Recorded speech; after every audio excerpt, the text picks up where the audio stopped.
Good morning, YouTube. And we're in beautiful Ponte Vedra Beach. Right now the team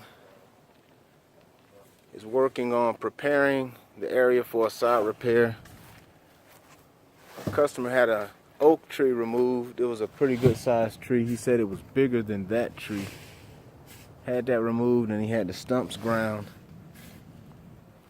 And so now we got the team preparing the area, getting the area level.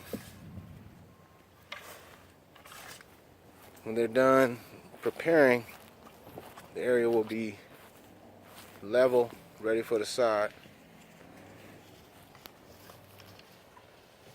And we got some sod from Classic Turf we're going to put in.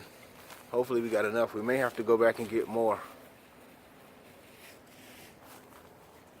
This is the before.